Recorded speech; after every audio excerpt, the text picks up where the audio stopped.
Hey everyone, this is Tim from YourSixStudios. Today in this video, I'm going to go and show you how to turn off the PlayStation Plus subscription auto renew on your PlayStation 5. So let's go ahead and jump the video right now.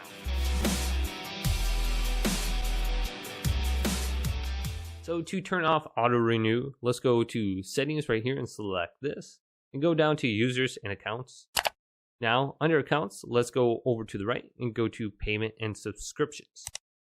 Now under here, let's go down to subscriptions. Manage your subscriptions.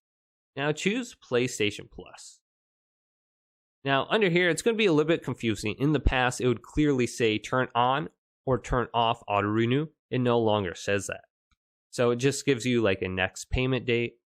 What we want to do is go on over to cancel subscription. If we go ahead and cancel our subscription, our PlayStation Plus account will still be active until the cancellation date. So let's go to confirm cancellation. And if you look in the bottom left, it says, are you sure you want to cancel your subscription? You'll lose your access and benefits on 1/3 of 2024. So this will be 11 months from now. So let's go to confirm cancellation and choose an answer. And I'm going to go to other and go to continue.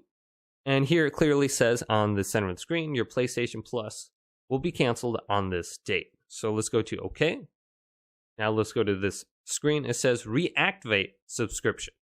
So to completely 100% not get charged, just cancel your subscription and you won't have to worry about your PlayStation Plus account charging your credit card. So hopefully this video did indeed help you guys out. If it did, go and leave a big thumbs up and subscribe to my channel down below for more tech up videos coming up next on YourSixStudios.